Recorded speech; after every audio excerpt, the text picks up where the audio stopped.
Well, hello, everybody. Welcome to day 3 of 7 and 7, how to develop 7 skills in 7 days. There is a little risk of overwhelm. There is a little risk of, oh my gosh, I'm still trying to implement what I did in day 1, building my list.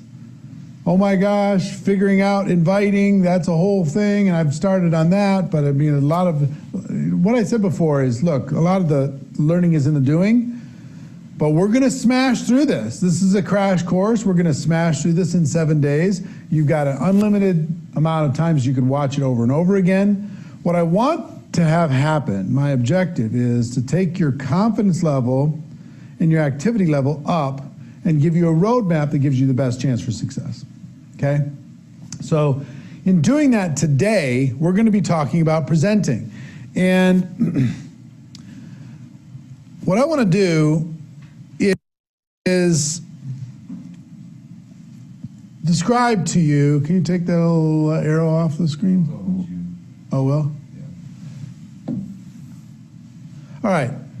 There's 2 different categories when it comes to presenting that you need to understand the differentiation between this and the importance of each. One category is with your prospects. And the other category is all other prospects.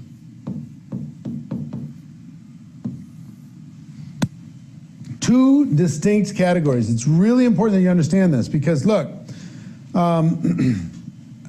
as I told you when I first got involved in the profession of network marketing, I tried to go first party, which we discussed yesterday. I tried to just go tell everybody, let me give you all the facts about the company. Let me tell you everything about the products. Let me tell you everything about the compensation plan. And people judged me because it was first party and I got very, very minimal results. And then I learned to use third party, right? If my lips are moving, to point, read, introduce, or tell stories, never to be the fact giver, always to be the connector between the prospect and the information, okay? So what I need you to understand here is there's a little bit of a differentiation. It's not one size fits all. Your prospects, you need a third party, which is a tool, an event, product, story,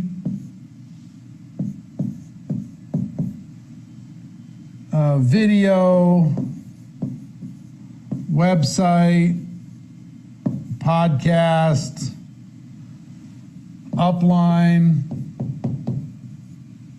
you know, 3-way phone call, 3-way chat, anything that's not you, you need to use a third party when it comes to your prospects. So when it comes to presenting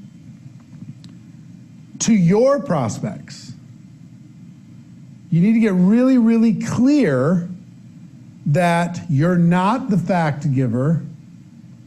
Your job is to connect people to the information. Now, what is your job is to edify these things. Wow, this tool's amazing. This event is unbelievable. This product is incredible. Let me tell you a story. Now, even if it's your story is one of the most important things that you're going to need to develop. Your story, one of the most important things that you need to practice, you need to work on, you need to develop in order to properly connect to that prospect. So what I like to tell people is tell the story and then do the thing. Tell your story and then whatever the thing is that's working, third party inside your company, then do that thing. Tell the story, sample the product. Tell the story, show the video. Tell the story, send them to the website. Tell the story, have them listen to the podcast. Tell the story, connect them with your upline. Tell the story, get on a 3-way call. Tell the story, show them the tool. Tell the story, invite them to the Zoom. Whatever it happens to be, tell your story, do the thing. Okay? Now, to start this, I want to take you to a little storytelling workshop that I did recently that will show you how to craft your story. And it's just a little bit more interactive and fun, taking it from a live event to share it with you. So let's do that now. Check it out, and I'll be back when that storytelling workshop. Pay special attention. Your story is really important. Pay special attention to how you can craft your story. It's one of your most important tools. When you're telling the story, tell the story, do the thing. Tell your story, do the thing. Tell your story, introduce the third party. This is what will work and what will duplicate, okay? So watch that, and I'll be back when it's done. One of the most important things that you need to realize in our profession that's different than other people's professions is the power of your story. Your story is a bigger deal. Here, you don't talk to the corporate executive at the bank and say, well, let me tell you my story. The corporate executive doesn't talk to his friend, the attorney, and say, well, let me tell you my story. They just don't do that. It's very transactional. But a big part of how we help other people see the picture for themselves is for us to tell our story.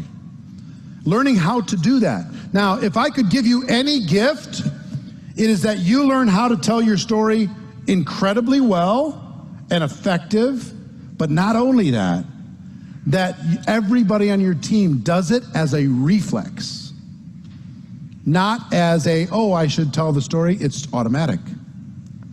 My friend Emily Vavra, every time, and she's amazing, and Hayden, and all this whole group is awesome. Love these guys. And they're from Minnesota, which makes me double happy about them.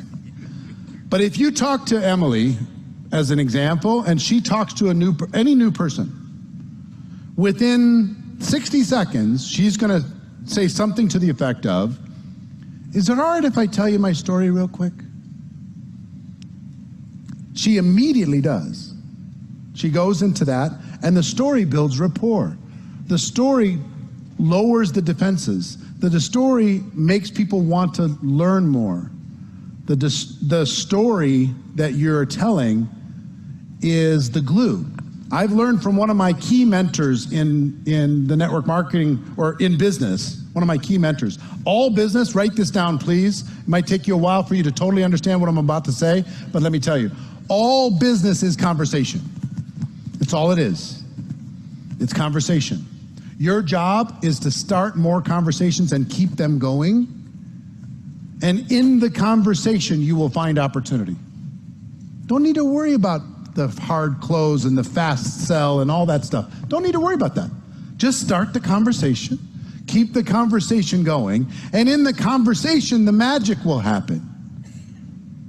So if people are talking, you and people in your group are talking about your business is in action. Your business is alive. If conversations have stopped, your business is dead. So your goal is to create conversation. What a better way to create conversation than through story? Story is amazing. So I'm going to teach you how to tell your story. We're going to go through a little exercise. If you're ready, say I'm ready. 4 parts to telling your story. Part number 1, 4 elements. Element number 1 is your background. You are a firefighter. You are a business person. Give me some backgrounds real quick. Oil field. Massage therapist. Law enforcement. Medical auditor. Research assistant. Self-employed. Doing what? Lawn care business. Engineer. Military. Banking. Real estate. Fund manager. Corporate America what? Sales. IT. How about you? HR. How about you? Law enforcement. Everybody's got one. If you're a teacher, you're a firefighter, it doesn't matter. If you're a student, that's your story. I'm a student. You know?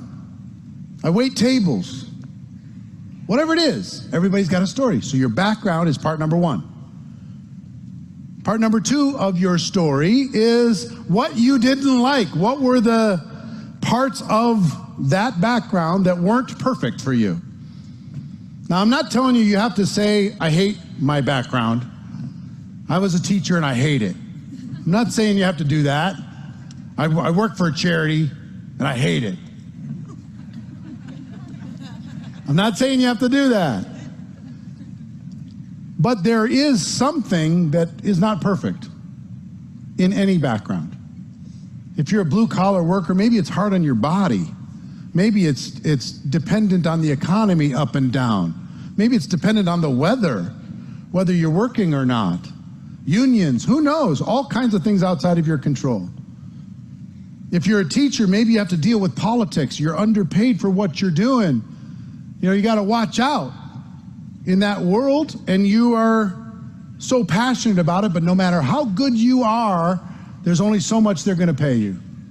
Even if you're the best teacher in the world, there's only so much you're going to get paid to teach 6th grade English. I'm sorry, that's all you're going to get. Right? No matter what it is, there's something. Might be money, might be appreciation. It might be you're bored. You know, there's no challenge anymore. There's something about it that causes you to search for something more. Part 3 of your story is that you found a solution. You found a solution. You found something that will help you to develop the other part of your life. You found a solution to being underpaid. You found a solution to being underappreciated. You found a solution to being out of control of your own future. You found a solution to having to kiss somebody's butt every single day that you don't respect.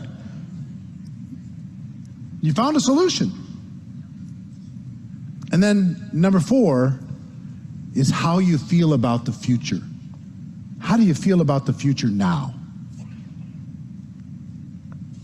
How do you feel when you get up in the morning, now that you have a solution, now that you've found this thing, now that you've created this new path in your life?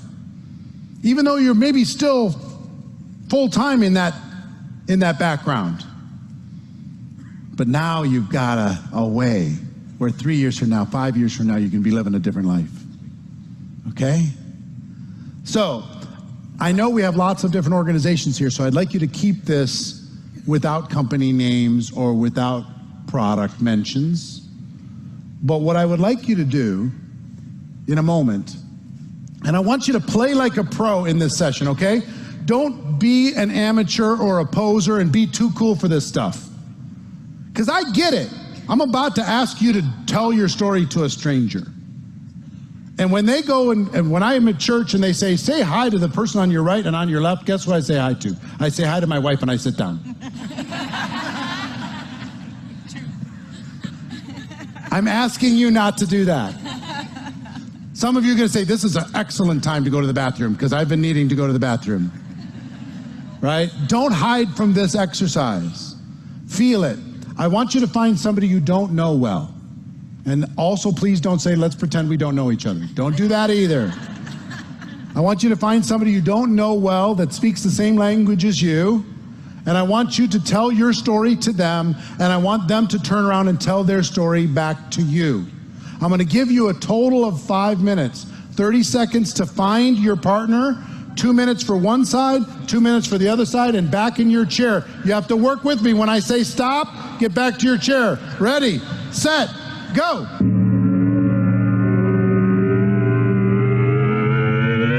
Now, we need to go quick on this, but I want to ask, give me some observations. What did you notice in this exercise? Anyone?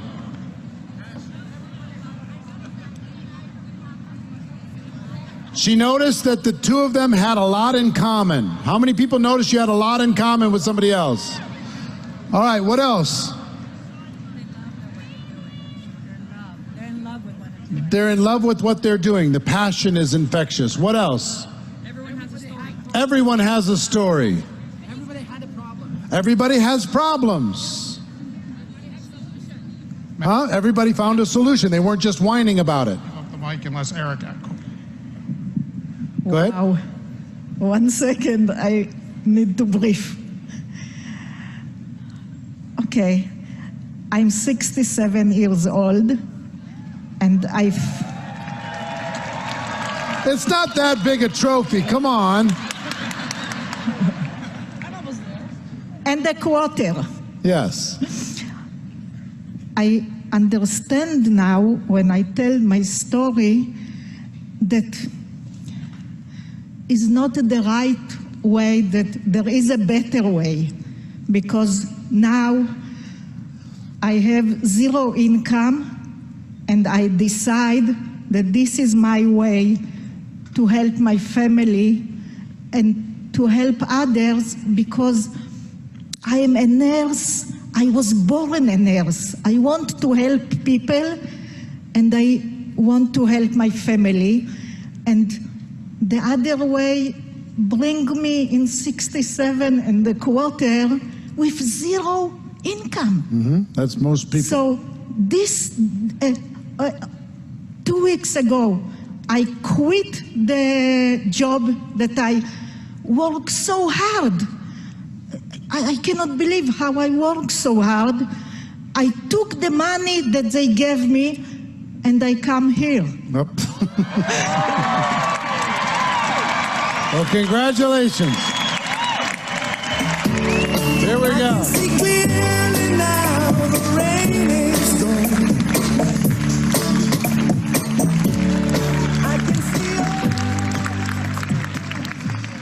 I thought you were going to start recruiting us. I was just going to say, hey, we're already in, sister. We're all signed up. What else did you learn? How many people made a really quick 2-minute friend? When you see each other in the hallway, it's going to be different. How many people wanted to learn more? How many people instinctively in your DNA you wanted to help the other person? Isn't that something? How would you like your prospects to want to help you? Wouldn't that be interesting? Instead of running away. Now, how many people felt like it was appropriate to bring up an objection? Anyone? Like, I want to object to your story.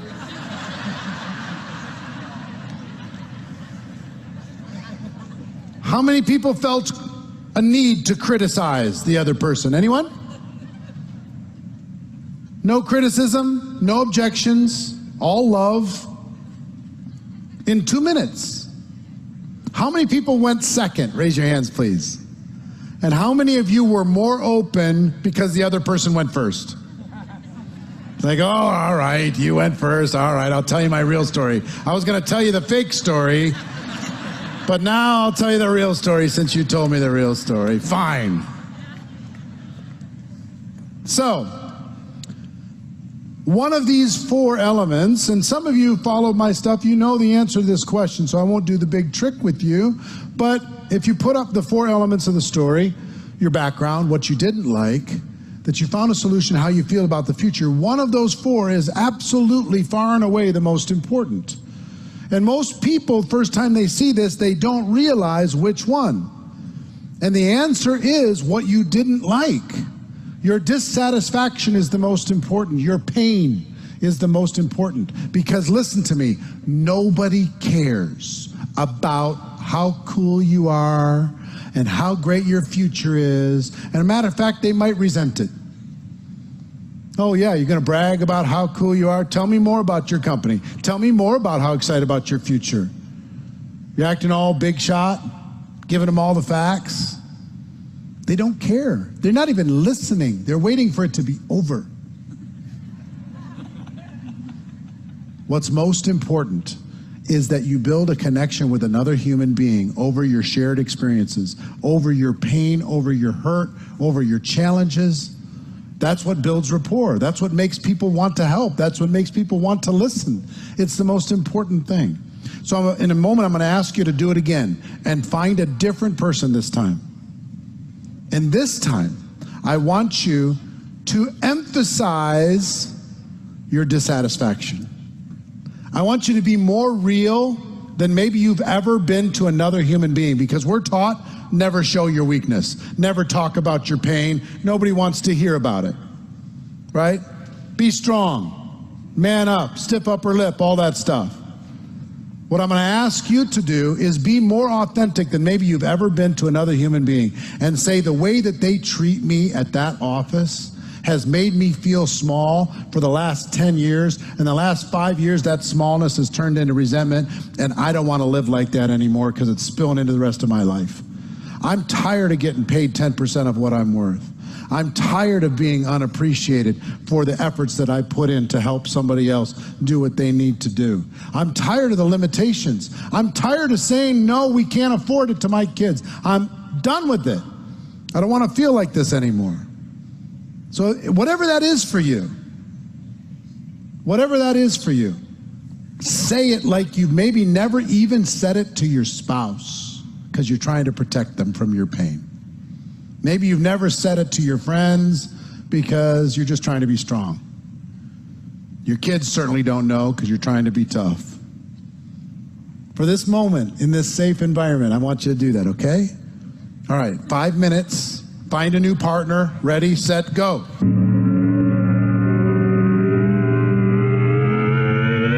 All right. How many of you had an enjoyable experience? Raise your hands, please. How many people made another 2-minute friend when you see him in the hallway? It's going to be special. How many of you traded information because you want to stay in touch? How many are going to see him later tonight? Just kidding, I'm just kidding. Vulnerability's sexy, I'm just saying. I've been really trying. Now, here's the thing. This isn't hard, this is friendly, this is light, this is enjoyable. Most of you did this with a perfect stranger. And within a few minutes, you built rapport with another human being. The opportunity to talk to that person. How many people felt like you wanted to learn more? Tell me more, right? It's natural. Any entrepreneur naturally connects the dots in their mind. If you just tell a story, an entrepreneur is going to say, well, maybe this could work for me. I don't know. Maybe. Entrepreneurs connect the dots. Entrepreneurs can't walk into a venue like this without counting seats. An entrepreneur can't look at the concession stand outside and figure out how many people they got and what's going on. I mean, entrepreneurs are a unique breed. They look for opportunity, and they look to see how they can connect with the opportunity. So, doing this is critical and it's important, and you need to do all 4 things. I'm going to do a 2-minute exercise with you, and you don't need to leave your seat. What I want you to do is, I want you to do your story one more time. 2 minutes, 1 minute on each side. That's it. But this time you're forbidden to give your background, and you're forbidden to talk about what you didn't like about it. You can't do that. All you get to talk about is, hey, I found a solution. Here's how I feel about the future. Okay? 1 minute, and then turn around. The other person gets to do it 1 minute back to them. You can stay in your seat to do this with the person next to you. Ready, set, go. 2 minutes.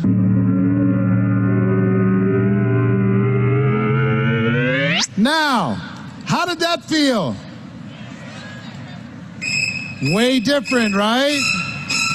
How many people did it feel pushy? Did it feel salesy? Rushed? Awkward? Incomplete? Didn't know where to start? See, here's what I'm talking about. It's the same 3rd and 4th thing that you talked about before, but without building rapport, it feels way different. Your prospects are going to be naturally guarded in the conversation if you don't just tell them your background and what you didn't like, and you build some rapport. Now, if you're going to do this with someone, and let's say you tell them your story, but they won't tell you theirs. They just don't naturally start talking like you guys just did in the exercise. Well, that's normal. My friend Tom Chenault is the absolute genius at this. He interviews everyone he meets. He interviews them. He just says, well, tell me about you. Where do you come from? What's your story? He asks them the 4 questions. What's your background? Were there any parts of your background that wasn't the perfect scenario? What was the good part? What was the bad part? What was the challenging part? If you could change any part, what would you change? He gets all this information, builds rapport with another human being, and then it's very easy for him through his story and through effective follow-up to build a connection and at least get a person to take a look with an open mind. That's the goal. So you need to develop the muscle of storytelling. Guess what most of you are really good at right now? Fact giving. Let me tell you how awesome my company is. Let me tell you how amazing my product is. Let me tell you how incredible the compensation plan is. Have I told you we're expanding into a new country? Have I told you we have this new tool? Let me blah, blah, blah, blah, blah. Nobody cares. Take a second, build rapport, build a connection with a real human being, and then they'll learn everything you got. Don't worry about it. So, learning how to tell your story. Now listen, I want you to practice this because your story is really, really, really vital. Story builds a bridge. Story builds trust. Your story gives you the opportunity to say, have you heard the news? Set up the tool. If I introduced you to one of these things, would you watch it? Would you consume it? When can you do it for sure? So if I talk to you after that, you've done it for sure, right? What's the best number and time for me to call? What we talked about yesterday? Tell the story, do the thing. The reason why this needs to stay very basic with your prospects is you want a person to think three things when it comes to looking at your business. You want them to think, this looks simple, I think it'll work, and I think I could do it. I think maybe we have a graphic that says that. This looks simple, I think it'll work, and I think I could do it. Okay? This looks simple, I think it'll work, and I think I could do it. That's what you want everybody to say, because then you have duplication. See, the evolution that I went through is I was so embarrassed not having the answers, so I decided, you know what? I'm going to get all the answers. I'm going to become a presenting ninja. And I used all my presenting power and presenting skills to go try to do this myself. Let me tell you about the compensation plan. I was the world expert on the compensation plans. Let me tell you about the product. I was a world expert on the product. I could answer any question. Let me tell you about the company. Let me tell you about the timing. Let me tell you about everything. And because first party is really challenging with your prospects, I wasn't using third party. I was trying to be the expert, and because of that, my results suffered. So, this looks simple. I think it'll work. I think I could do it, is what you're trying to get to, back to the board, please, trying to get to when it comes to your prospects. Now, all other prospects, it's a different story. Because guess what you become if you have somebody on your team, they have a prospect, you can be the third party.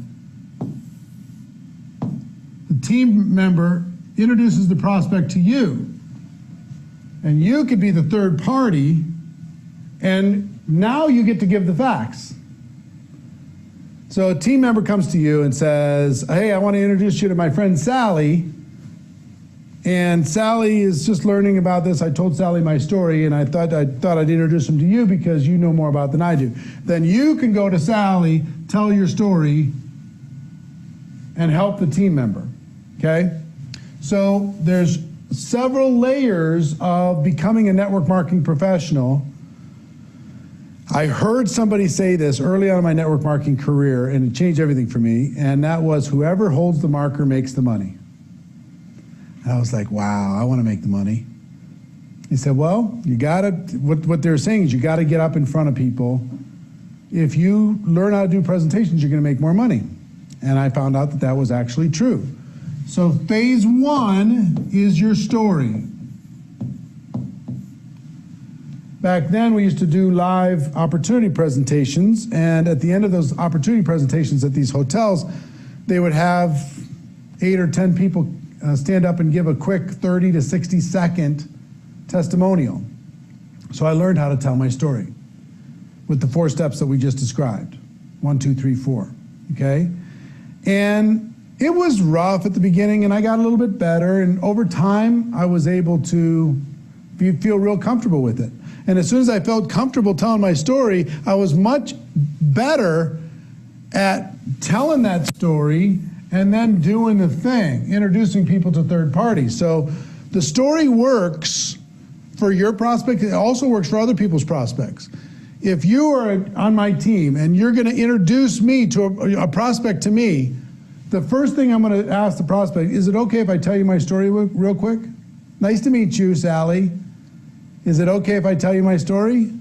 I tell the prospect the story, and then I have an introduction in order to be able to give the facts, okay?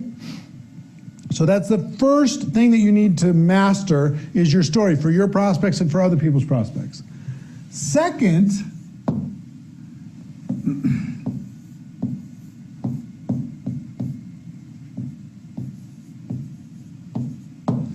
your opportunity presentation, and I apologize for my handwriting, but you're gonna have to live with it. Your opportunity presentation, you need to learn. And when they told me whoever holds the marker makes the money, I was like, all right, I gotta learn this. I gotta get up in front of people. I wanna be one of those people at the local meeting. I wanna be one of the people who can do a presentation at a moment's notice. And up until then, I'd been dragging people to events and putting people in front of tools, but now I had a team and I needed to learn how to do the opportunity presentation. So here's what I did, and you can decide what you're gonna do. I recorded the presentation from the #1 earner in the company. I recorded that presentation and I played it back word for word and I wrote it on a legal pad. Because he did the same presentation every single time. Same joke, same introduction, same close, same everything. So I wrote it down word for word. So I, play, rewind, play, rewind, play, rewind, pause, wrote it all down, longhand, on a legal pad. And then I recorded my own voice doing the presentation. Back then it was on audio cassette. You could do the same thing, record it on your phone, whatever. But I recorded my own voice on audio, and then I put that audio into my car and I listened to it 1,000 times. I'm an introverted person, so presenting was a scary thing for me, very scary. It might be scary for you. But they told me whoever holds the marker makes the money. I'm like, okay. So you know how I tricked my mind? And sometimes you need to trick your mind. I'm an introverted person, but I could act. And I pretended like I was rehearsing for a one-man play, like a little Broadway play that just had one man, and I had a monologue that was about 30 minutes long. And I needed to learn my lines. And that's what I did. I listened to that recording 1,000 times, over and over and over, with my own voice, until I had it cold.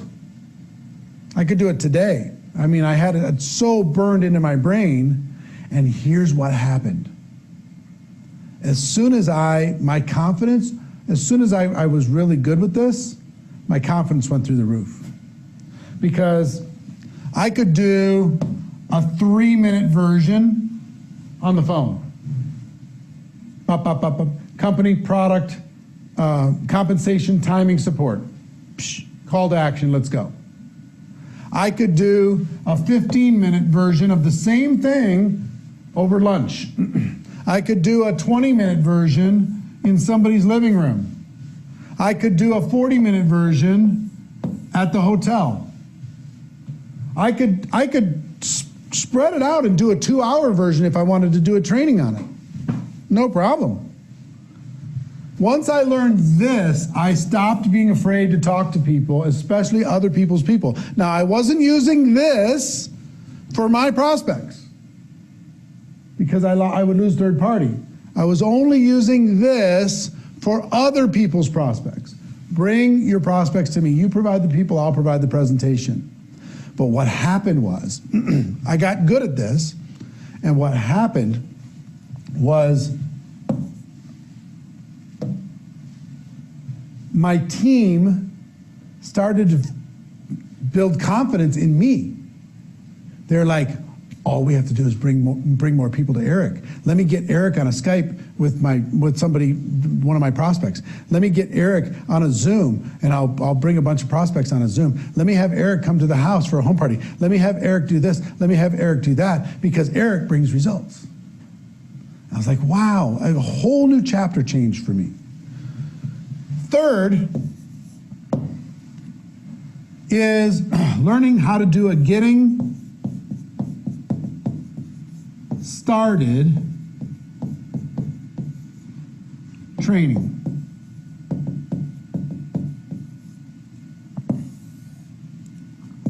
A basic training. Like first steps. We have a course here inside of GoPro Academy called First Steps that you can incorporate to create a basic getting started in your company. How do you get started? Somebody joins, you know, like, what if you were so good at training somebody that you could take these elements or whatever your company provides, and you could do a getting started training for all the new team members that joined your organization once a week or once a month. And people were so confident in your ability to train those people that they just would recruit them like crazy with confidence. They'd bring them into that, and you could provide the training. Once I learned that, that was like phase 3. Phase 1, phase 2, phase 3. Uh-oh.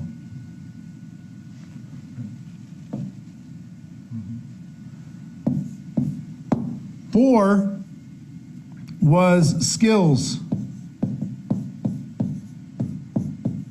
training. Can you learn enough to do a Super Saturday? Can you learn enough to do 8 hours of training? Can you do 1 hour on each skill? Can you go through GoPro Academy or inside the 7 skills in 7 days and turn that into your own style of how you're going to be able to train the skills? Okay? And then the fifth is like a keynote, a signature talk, a inspirational talk, something so good that your company would want you to give it on stage, something so good that people would invite you to and fly you in to their market. Please just tell that story. Something so amazing, which you can develop, you can actually do, okay? So these were the steps for me. For other people's prospects, I became the third party, and that's what you need to become. And you might not think, hey, I just don't have the skills for this. I just don't know what to do. I don't know what to say. Here's what I would tell you.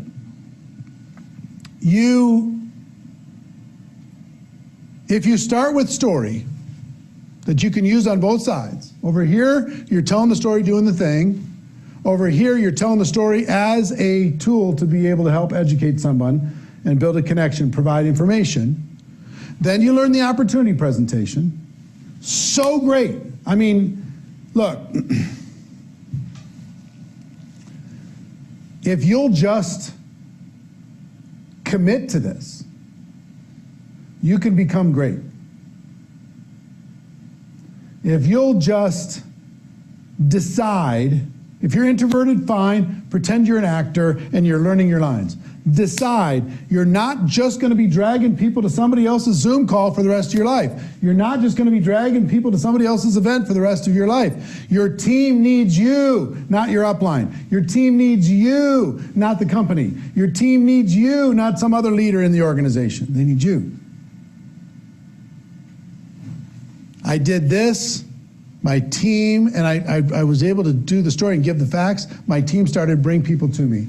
I did this. My team started to invite with more confidence than ever before because they knew if they got them in front of me, I was going to help them get some results. Now, I gave you my roadmap for this.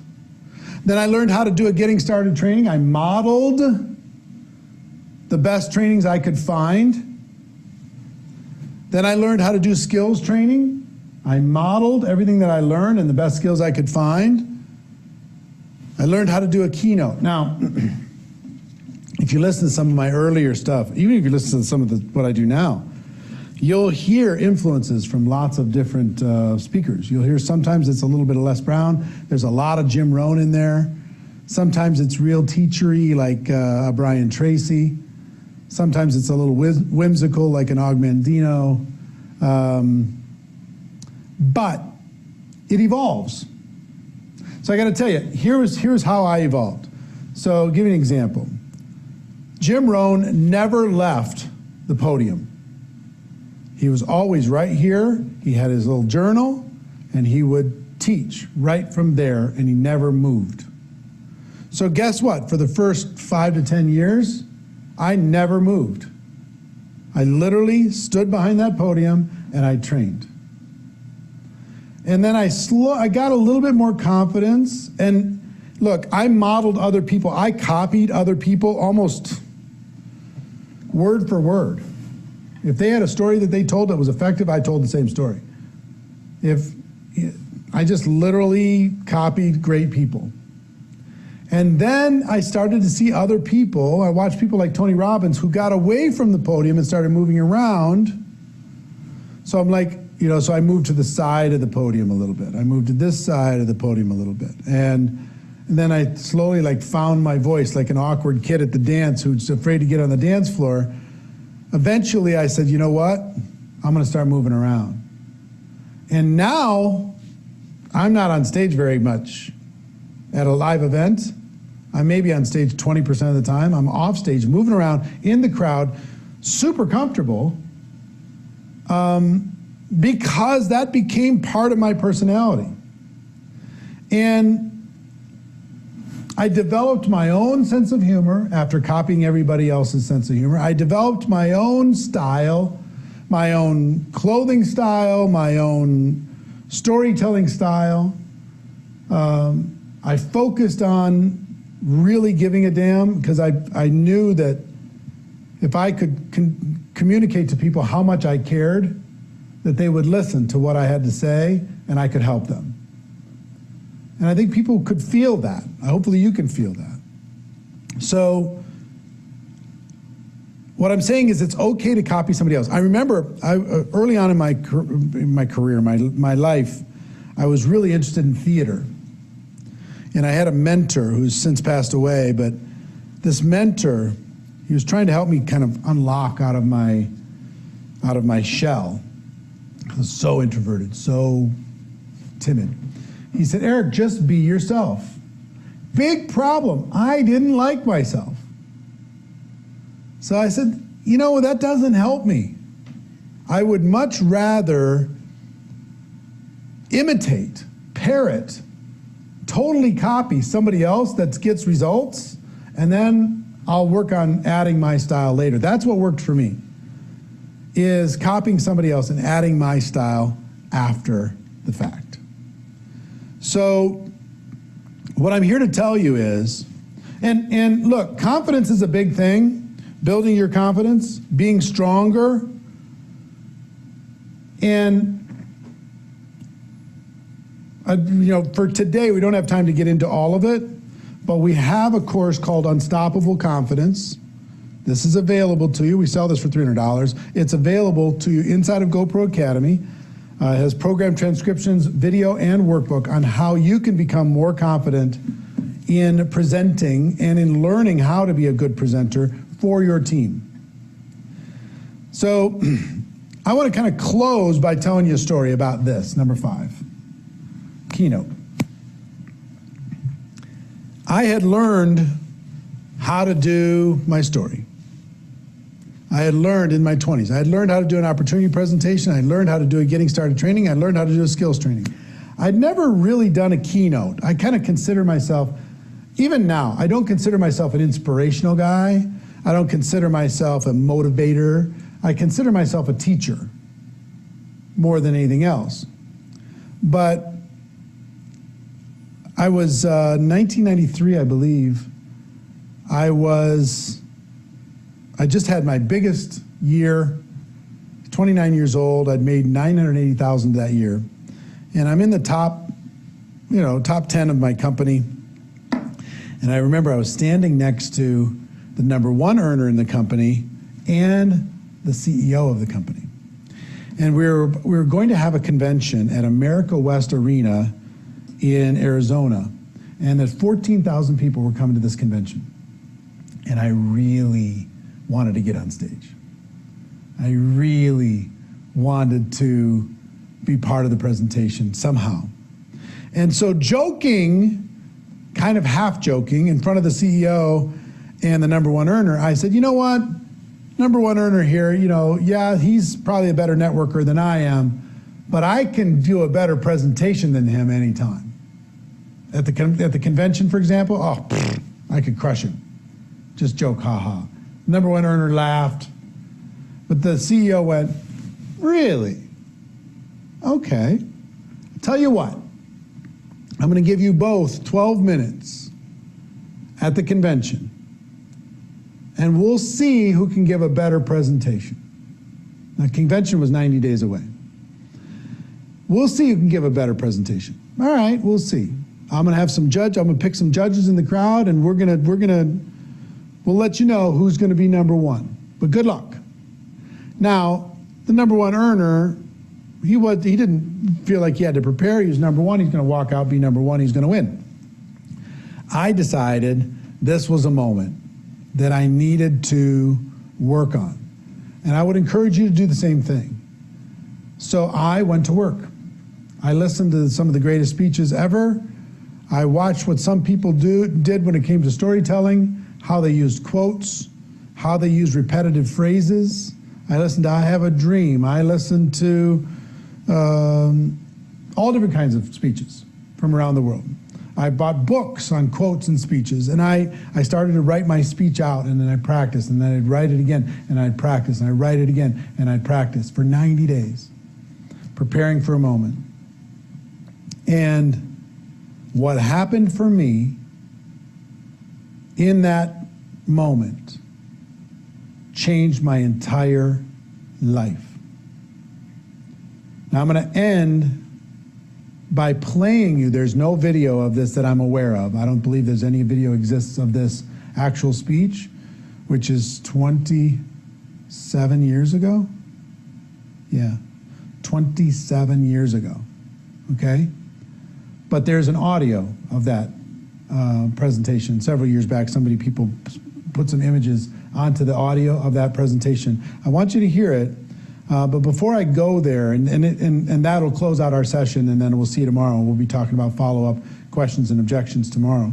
I want you to know, when that speech ended, my network marketing career changed. My team, their confidence in me went through the roof. They put people in rooms for me. They put people in front of me. They worked harder to get closer, to spend more time with me. Everything changed. So before I play that to close out today, I want you to know that you can use this to build your confidence. You can use this with your prospects, tell the story and do the thing, keep it duplicatable, and then you need to become the tool that your team leverages for all other prospects. Telling a story, opportunity, getting started, skills, and even keynote. You got to find a way to master this. And even if you're going to set a goal a year from today to be great at this, wouldn't it be great to be amazing a year from today? Where when your company is putting on it's setting its agenda for the next convention, or their online convention, or the next Zoom, that everybody's like, oh, please, please, please, can they get you on? Everybody's calling you all the time. Can you come on, please? Share your story one more time. Share your keynote one more time. Reach into the heart and soul one more time, please. What you're about to hear is that you're going to hear a much higher voice, because I was 29 years old. But listen to what preparation can do, and know, and kind of try to imagine what this speech did for my career, and what a similar speech can do for yours, okay? That's it for me. Check out what we ended up calling a call to action, and I'll see you tomorrow.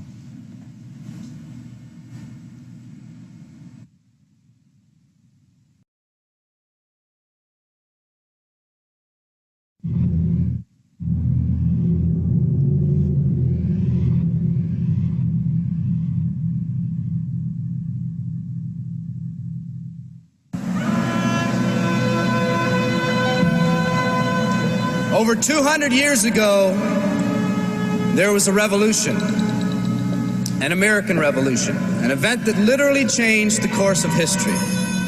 It was led by a group of unsatisfied people. People who were tired of being told what they could do and when they could do it. People were fed up with their lack of choices and their lack of personal freedoms. People fed up with their lives being controlled by others. Fed up with being oppressed, fed up with being manipulated. They finally said, enough, I've had it, and I'm not going to live like this anymore.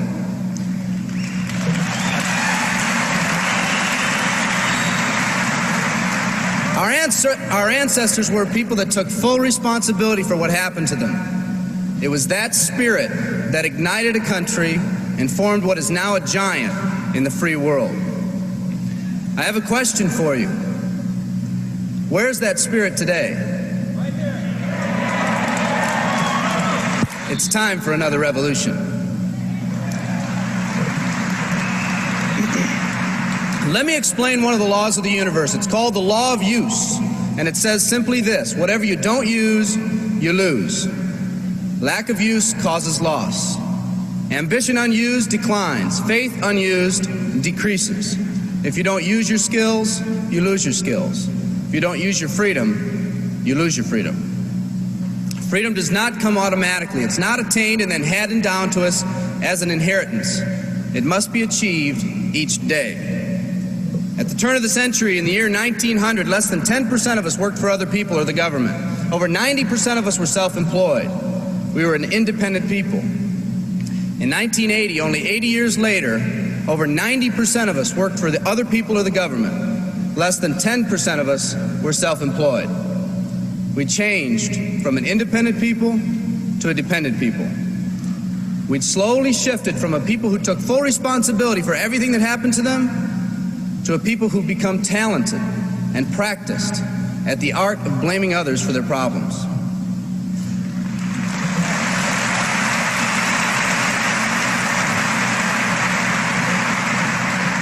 Our giant has fallen asleep.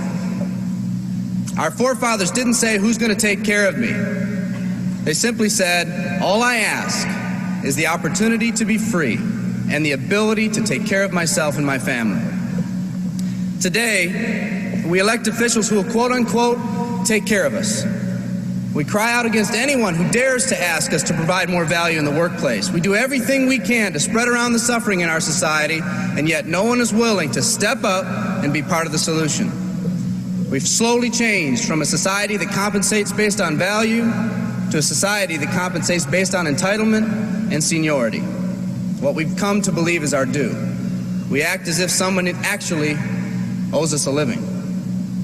Part of this change is due to the dramatic rise of conformity in our society. We're all taught to conform. Incredible pressures are put on us every day to do things, quote-unquote, the right way. And yet no one asks the question, is this really the right way? A man once said, "I'm just a collection of mirrors reflecting what everyone expects of me." We live our lives to please those around us, and the scary thing is, the people around us are doing exactly the same thing. Psychologist Rollo May calls us outer-directed people. We don't act, we only react. We seek not to be outstanding, but to fit in. We're able to respond, but not to choose. Perhaps that's why a wise man once said, "The mass of men lead lives of quiet desperation." In order to change, we need to become inner-directed people. People with our own purpose. People who are not easily swayed by the opinions of others. And that's difficult because from a very early age, we look to the opinions of others to orient ourselves and to validate our decisions and our actions. Nietzsche said, "We need more strong people in this world because the weak, by their sheer mass, are forcing weak ideals and weak values on us all."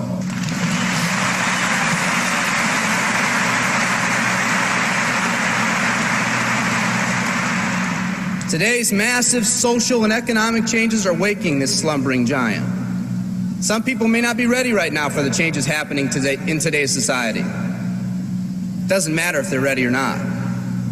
An old proverb says, if a man wants his dreams to come true, he must first wake up.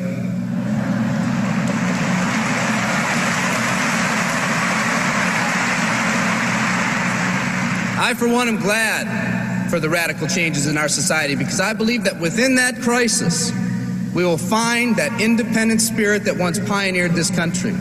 Some of us are finally ready to change. The displacement of our workforce has caused many of us to start searching for something better. Moving products and moving services is our business and our goal, but what we are becoming in the pursuit of that goal is a larger and much more important issue. The rekindling of our independent spirit has more lasting value.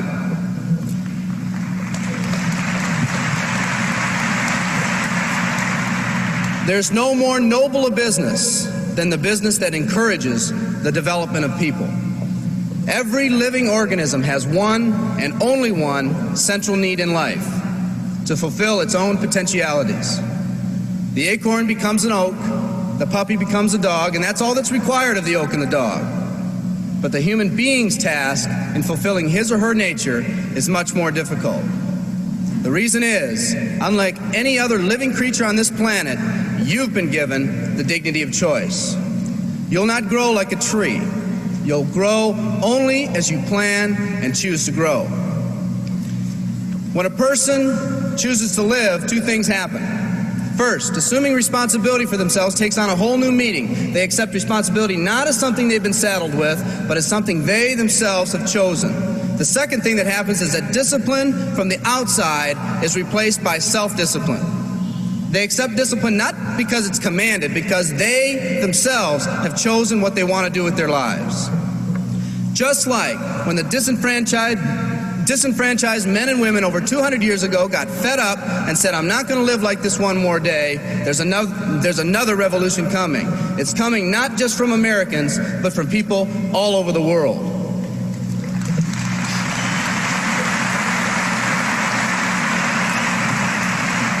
It's coming from people who've been oppressed in meaningless jobs, from people who've been unjustly held back, from people who've been slighted or ignored, from people who've had their hopes crushed time and time again by the circumstances around them, from people who've been playing in a game where the rules weren't the same for everyone, from people whose dreams have almost died by the methodical dripping of negative and pessimistic forces, people who've just been waiting for the right opportunity to present itself, an opportunity that they could hold on to, believe in, a place where people believed in them. I hear the rumbling of this coming revolution every day.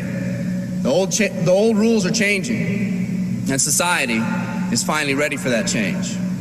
Will people try to persuade you not to rise up? Yes, they will, and sometimes with the best of intentions. But we must fight anyone or anything that tries to influence us against our freedom. And they'll try. Believe me, they'll try.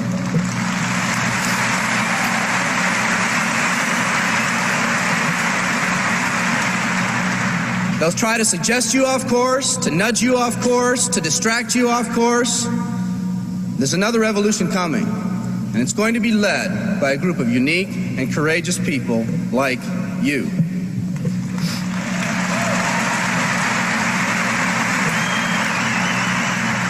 People who've had it with the way things are. People who've picked out their mountain in life and said, I'm going to the top. And if someone tells you you can't climb mountains, you don't have any experience. You tell them, I'm going to the top.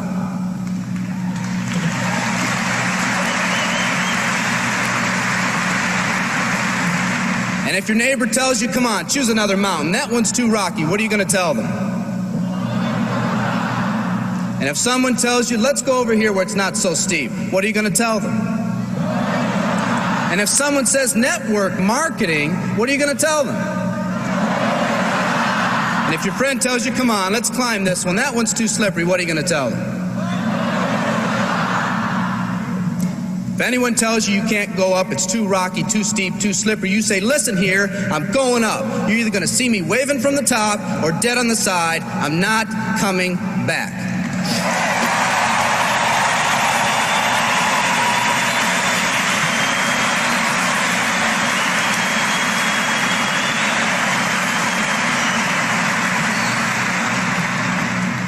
There's something about the do-or-die attitude. It's almost like when someone has a do-or-die attitude, time, fate, and circumstances seem to get together, have a hasty conference, and say, they say they're going to do it or die. We might as well let them have it.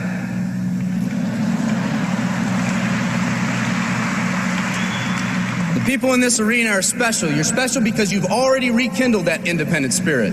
You've already said that you're not going to conform to negative pressures around you. You've all said enough, I've had it, and I'm not living like this anymore.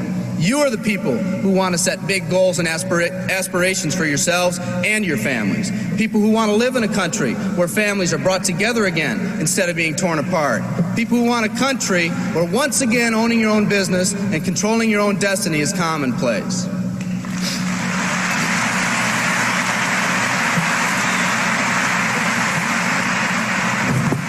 People who want a country where every man, woman, and child is treated with equal respect and dignity.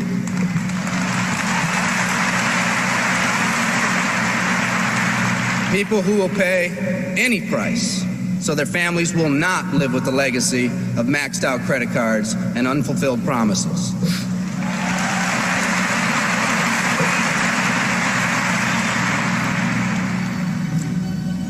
Today, we stand at the genesis of a new revolution, and people like you are going to lead it. Theodore Roosevelt said these words decades ago, and I think they're particularly appropriate today. He said, "We see across the dangers of the great future, and we rejoice as a giant refreshed. The great victories are yet to be won. The greatest deeds yet to be done. I've dreamt of a company that can give us the opportunity to make these dreams come true by allowing us all to fulfill our own true potential. I love you all. Thank you very much."